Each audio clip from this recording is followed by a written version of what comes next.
दक्षिणा। गुरु शिष्य पर हिंदी कहानी। एक बार एक शिष्य ने विनम्रतापूर्वक अपने गुरुजी से पूछा, गुरुजी, कुछ लोग कहते हैं कि जीवन एक संघर्ष है, कुछ अन्य कहते हैं कि जीवन एक खेल है और कुछ जीवन को एक उत्सव की संज्ञा देते हैं। इनमें कौन सही है? गुरुजी ने तत्काल बड़े ही धैर्यपूर्वक उत्तर दिया, पुत्र, जिन्हें गुरु नहीं मिला उनके लिए जीवन एक संघर्ष है, जिन्हें गुरु मिल गया उनका जीवन एक खेल है, और जो लोग गुरु द्वारा बताए गए मार्ग पर चलने लगते हैं, मात्र वे ही जीवन को एक उत्सव का नाम देने का साहस जुटा पाते हैं। यह उत्तर सुनने के बाद भी शिष्य पूरी तरह से संतुष्ट न था। गुरु जी को इसका आभास हो गया। वे कहने लगे, लो, तुम्हें इसी संदर्भ में एक कहानी सुनाता हूँ। ध्यान से सुनोगे तो स्वयं ही अपने प्रश्न का उत्तर पा सकोगे। उन्होंने जो कहानी सुनाई वह इस प्रकार थी। एक बार की बात है कि किसी गुरुकुल में 3 शिष्यों ने अपना अध्ययन संपूर्ण करने पर अपने गुरुजी से यह बताने के लिए विनती की कि उन्हें गुरु दक्षिणा में उनसे क्या चाहिए। गुरुजी पहले तो मंद मंद मुस्कुराए और फिर बड़े स्नेहपूर्वक कहने लगे, मुझे तुमसे गुरु दक्षिणा में एक थैला भर के सूखी पत्तियां चाहिए, ला सकोगे? वे तीनों मन ही मन बहुत प्रसन्न हुए, क्योंकि उन्हें लगा कि वे बड़ी आसानी से अपने गुरुजी की इच्छा पूरी कर सकेंगे। सूखी पत्तियां तो जंगल में सर्वत्र बिखरी ही रहती हैं। वे उत्साहपूर्वक एक ही स्वर में बोले, जी गुरुजी, जैसी आपकी आज्ञा। अब वे तीनों शिष्य चलते चलते एक समीपस्थ जंगल में पहुंच चुके थे, लेकिन यह देखकर कि वहां पर तो सूखी पत्तियां केवल एक मुट्ठी भर ही थी, उनके आश्चर्य का ठिकाना न रहा। वे सोच में पड़ गए कि आखिर जंगल से कौन सूखी पत्तियां उठाकर ले गया होगा। इतने में ही उन्हें दूर से आता हुआ कोई किसान दिखाई दिया। वे उसके पास पहुंचकर उनसे विनम्रतापूर्वक याचना करने लगे कि वह केवल एक थैला भर सूखी पत्तियां दे दे। अब उस किसान ने उनसे क्षमा याचना करते हुए उन्हें यह बताया कि वह उनकी मदद नहीं कर सकता, क्योंकि उसने सूखी पत्तियों का ईंधन के रूप में पहले ही उपयोग कर लिया था। अब वे तीनों पास में ही बसे एक गांव की ओर इस आशा से बढ़ने लगे थे कि हो सकता है वहां उस गांव में उनकी कोई सहायता कर सके।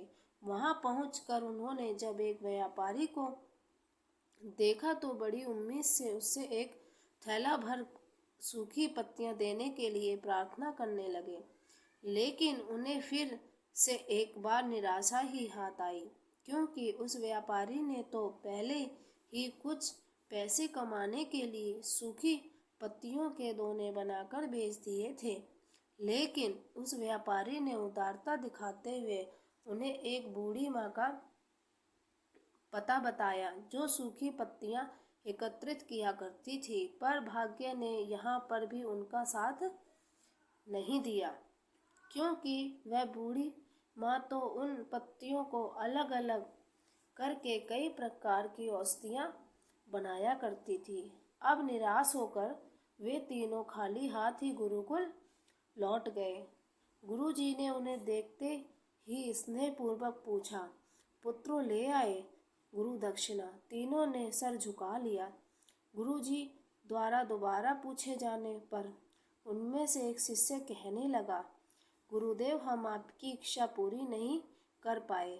हमने सोचा था कि सूखी पत्तियां तो जंगल में सर्वत्र बिखरी ही रहती होंगी, लेकिन बड़े ही आश्चर्य की बात है कि लोग उनका भी कितनी तरह से उपयोग करते हैं।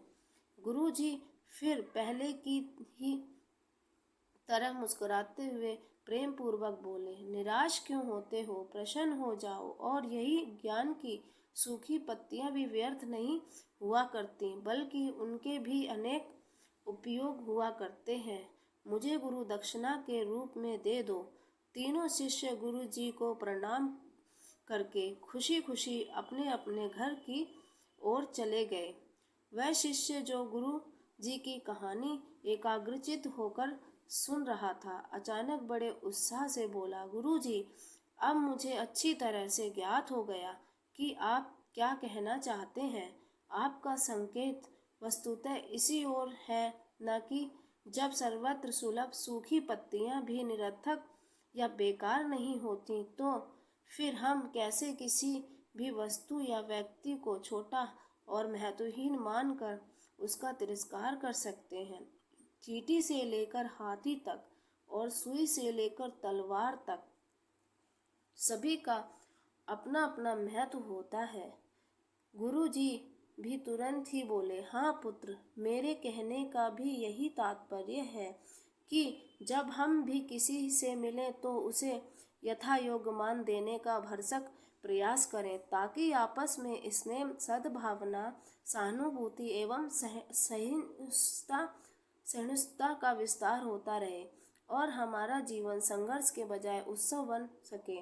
दूसरे, यदि जीवन को एक खेल ही माना जाए तो बेहतर यही होगा कि हम निर्विक्षेप, स्वस्थ एवं शांत प्रतियोगिता में ही भाग लें और अपने निष्पादन तथा निर्माण को ऊंचाई के शिखर पर ले जाने का अथक प्रयास करें।